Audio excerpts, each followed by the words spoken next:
Welcome, ladies and gentlemen, to another sponsored product installation video where I get sponsored a product and show how to install it, and I get to keep it for free.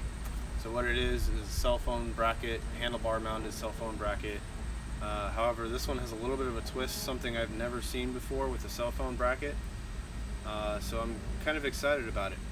So let's get into it. So let's do kind of an unboxing here. This is the packaging that came in for me. There's the number on the barcode, and you got Chinese writing on it. This is a product straight from China. Although it only took about a week to get here, I think they probably have a American distributor or something. So let's get rid of that. So what it comes with in the package, you got this Ziploc here with the bracket itself. Very cool styling. KEMiMOTO, I guess is how you say that. I don't know if you all can see that, but that is the name on there, and it has a pretty cool looking logo right there. A couple different mounting options, bracketry for that. This would be obviously for the handlebar setup, and it basically has like a tripod screw on it. However, you can take this assembly off, this little kind of ram mount type ball and tightening nut right here, and take all that off and then fit it onto here, which is also very similar to a ram mount bolt stud mounting type of situation. So there's that. You might notice there's a cord coming off of here. So the way this works, these ratchet out. It's got a release right here, so you would expand it wide enough for your phone. I would demonstrate, but I'm using my phone to film this. But anyways, this is basically how it adapts to whatever size phone you have. And then it's got these cups, 4 cups on there that grip the corners of your phone, obviously. This is all plastic construction. And then to make it fit the phone, you just pull this little release right here, and it automatically springs. I'll show you. Springs closed like that, and then you have this little dial on the back. Watch, this will turn as I open that, and then you can lock it into place by tightening this screw on here.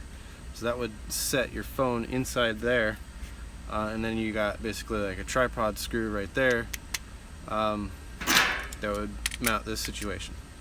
Or you could use this on a tripod to use your phone as a camera, such as I'm doing right now, only I have mine taped to the tripod. Anyways, the cord, the unique situation with this that I really like, that I haven't seen before, is that it has a charging port, USB charging port right on it, with wires to go to whatever you get your 12 volt power supply from, which would be converted down to 5 volts charge whatever electronic device. It does have a little switch in here, which I believe should turn this port on and off, which I think is a pretty cool feature to be able to do that right here, because if you put this straight to your battery, you have the potential to run down your battery when the engine's not running, and with no way to switch it off, especially if this has an LED on it or any sort of energy draw that can draw off of your battery if you leave your bike unattended and parked for extended period of time, that could run down your battery. So I think that's pretty cool. You got a nice little dust weather cover on a tether right there. Throw that in there and plugs it up. Hopefully that will keep rain out, not cause a shorting situation. You might want to try to mount this so that it's fused. Basically, this isn't going directly to the battery. It has a fuse between the battery and the port in case there is any water that gets in there.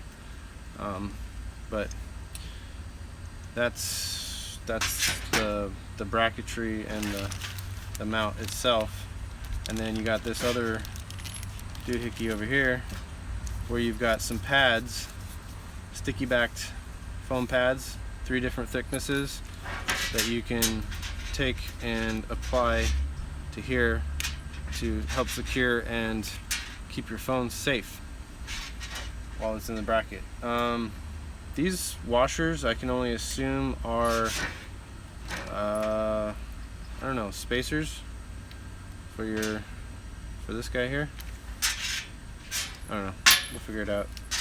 There's some sort of rubber strip here, but that's what comes in the box. Okay, so this is how I went ahead and mounted mine up to the handlebars. I'm not really going to show in detail how to do that. It's, for me, I just put this clamp on here. As you can see, it's coming up and mounting into the bottom of the bracket. This presents some challenges for me uniquely because I have this dirt bike style bar here. So if you have an enduro or something like that, dual sport, you might run into the same situation.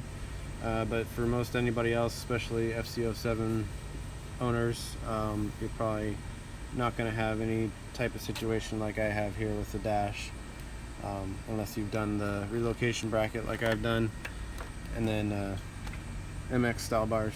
Anyways, this may be changing in the future, but this is not really what I wanted to show you. If you can't really figure out how to mount this, then you're really not gonna be able to handle the rest of this. But this is mainly what I wanted to show everyone, is what to do with this. So moving on to that, I'm not going to show how to like remove the body panels and everything from the FC07. There's tons of videos out there on how to do that, and besides, it may not apply to your bike anyways if you don't have the FC07. So I'm just going to go ahead and remove the panels, get access to the connections, electrical connections where I need to attach these wires, and then we'll cut back in there.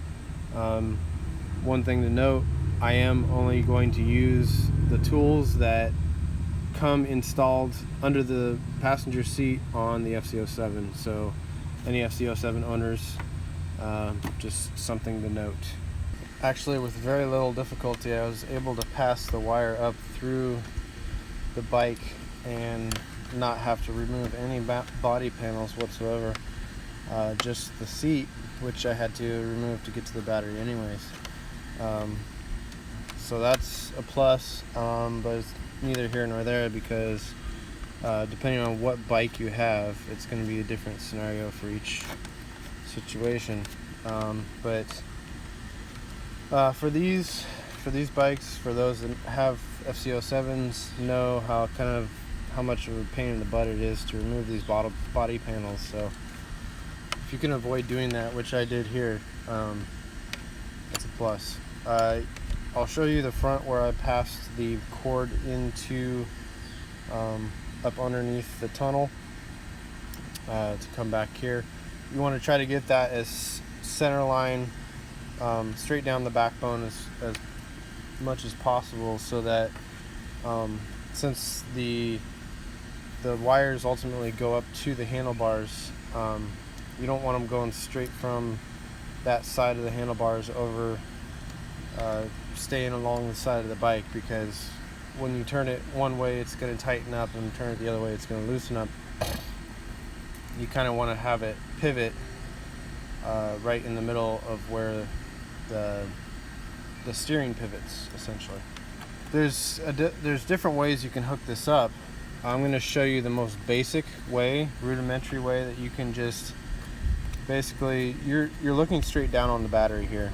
You got the positive terminal over here with the red boot over it, and another red wire, and the red main wire going to it, and then you have the negative over here. The most basic way is to just bolt this straight down onto the battery. Then you're hardwired. You're hardwired straight to the battery. There's no fuse involved. You do have red and black wires on here, so that indicates which goes where. So that's the most basic way you can get away with doing this. So that's what I'm going to show you. You can also, the FC07 in particular has an auxiliary 12-volt power supply that's up towards the front of the bike. That's actually where I have my USB outlet wired to. And the cool thing about that is that it only comes on when the key switch is turned on, so the rest of the time it's not powered. This is an ideal situation, but not every bike is going to have that. Another thing you could do is tap into the fuse block somewhere so that you're pulling power off of the working side of the fuse block, so that the power would be fused before it goes to the outlet. You can probably look up videos on how to do that. I made a video on how to locate and recognize the auxiliary power towards the front of the bike. I will put a link in this video to that video, and you can go check that out. I'm not going to get into it right now. So for this, I'm just using the supplied screwdriver that comes underneath the passenger seat of the FC07. And so this is the main, I don't know if you can see this right here, this goes down to a wire right here. That's the main ground for the bike. This wire here goes to another like auxiliary plug that a lot of bikes come with. I don't know if I can pull it out here. I've got it fed into the back of the bike. So this got kind of connection right here. You could also put a plug on the end of this that would match this, and then you could plug into here too. It would also be directly wired to the battery, same as this is going to be, but you could do that. So that's what these smaller wires here are, is they're going to that auxiliary plug, and that's for like a battery tender, some sort of situation like that. So you can see that these have the same size ring terminals. I'm going to have to strip off some of this outer coating here so that I can get more length to my wires. So I'm going to come back and do that. Figured I'd show how to do this. I just grabbed a steak knife real quick. So you want to be really careful when doing this, because you have this outer coating here which houses both of the wires, but each wire has its own coating, and the trick would be to cut through that outer one and not nick or cut into the inner coating, so you compromise the integrity of those wires, or even cut through them altogether. So let's see if we can get this started. And obviously a kitchen knife would be the most rudimentary of tools. I can see I've broken through right there, so instead of going any farther, I'm just going to try to go from there, use my fingernail, which is a lot safer, and just tear it apart, because I've already weakened everything. Now, if these were just bare wires, I could just pull this off, but got these ring terminals on here, so I can't just do that. I'm going to have to carefully try to cut it away. So if I can get it started here at the end, I might be able to just tear it. It's a lot safer that way.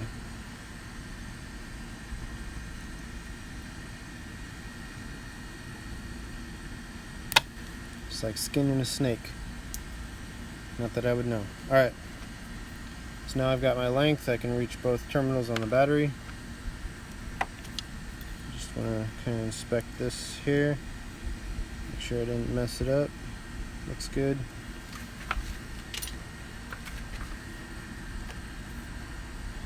So this is the ground side over here, or negative side. You can see by the negative symbol right there, negative symbol right there, and the fact that the wires are black. So I'm going to match black to black, red to red, obviously.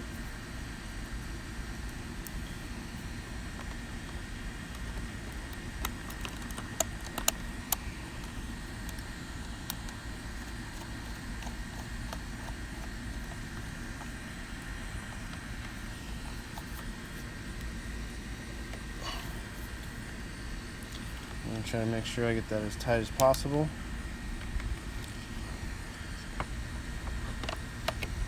It's kind of an angle right there.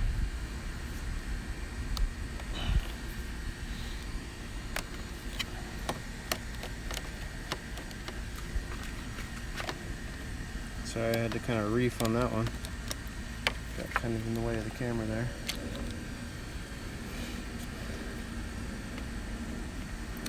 So this is the bracket for the seat. So I don't really want to go over that with any wires. So I'm just going to slip that underneath. And then tuck this away over here. Underneath the bracket, so hopefully no part of it gets pinched. And I'll put the seat back on.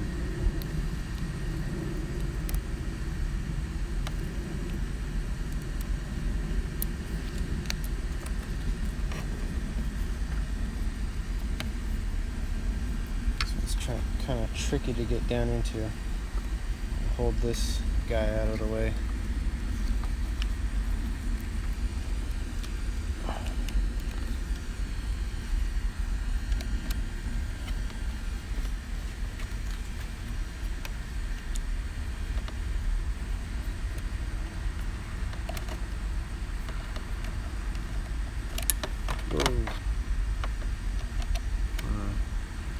You gotta angle the screwdriver, but I'm trying not to angle the screw and cross thread it.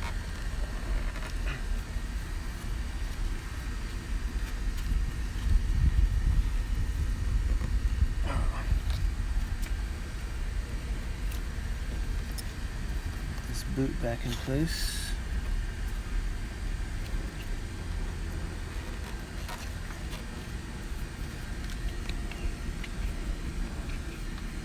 Alright, there it's wired in. Now let's test it out.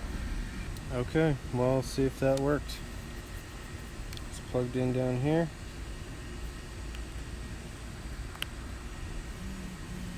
And there you go.